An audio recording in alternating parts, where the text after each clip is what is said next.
people had read about this rescue coming through the bloodlines of Abraham. They had seen where Micah had proclaimed about a ruler to be born in Bethlehem. Daniel prophesied about the restoration of Jerusalem. Isaiah's cries about the Son of God coming to them. So for them, there was anticipation.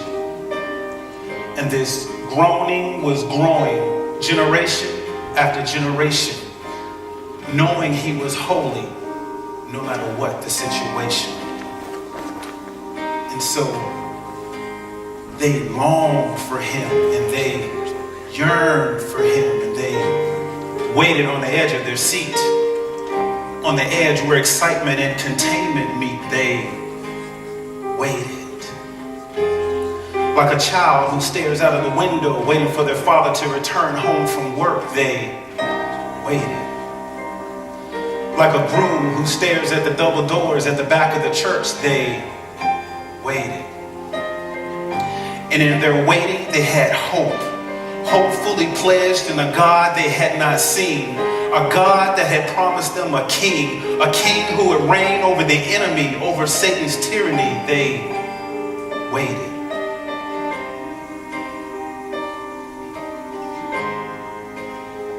And so it was. After centuries of expectations of various combinations of different schools of thought, some people had thought it would be a political king who would rise to the throne through the wars that he fought. Other people were expecting a priest who would restore peace through the penetration of the Pharisees' facade. Yet it was a baby, 100% human, 100% God. So the Word became flesh and was here to dwell among us. In his fullness, grace upon grace, Jesus. And through him and for him, all things were created. And in him, all things are sustained. God made himself known to bring glory to his name. And this child would one day rise as king, but not by the sword or an insurgent regime, but by his life. A life that would revolutionize everything the world knew. He would endure temptation and persecution, all while staying true. Humbly healing the sick, the broken, and the hurting too. Ministering reconciliation, turning the old to new. A life that will be the very definition of what life really costs, saying, if you desire life, your current life must be lost. And he will portray that with his own life as his Father would pour out and exhaust. And Jesus will be obedient to the point of death, even death on a cross. So just 33 years after the day that he lay swaddling in the hay, he hung on a tree suffocating, dying in our place, absorbing the wrath that's rightly ours, but we could never bear the weight. So he took that punishment and he put it in the grave, and he died. And when I say he died, what I mean is he died. No breath, no heartbeat, no sign of life. You see, God is a God of judgment, and a penalty for our sin equals death. That's what Christ did on that cross.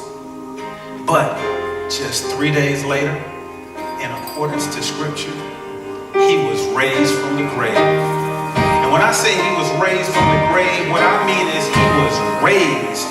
Lungs breathing, heart pumping, blood pulsing through his veins. The things that he promised were true.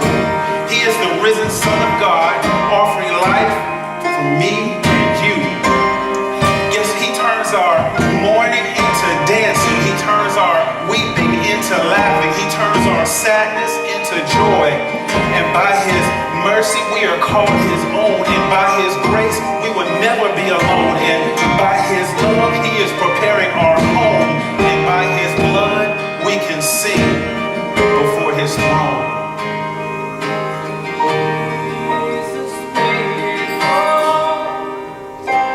Oh, to him I owe. Sin had left a crimson stain. He washed it as his bride are the ones waiting. Like the saints before us, now we're anticipating. He has shown us that this life is fading, and he's caused our desires to be for him. So church, stay ready. Keep your hearts focused and your eyes steady. Worship him freely. Never forget his everlasting love he has for you. Emmanuel, God with us.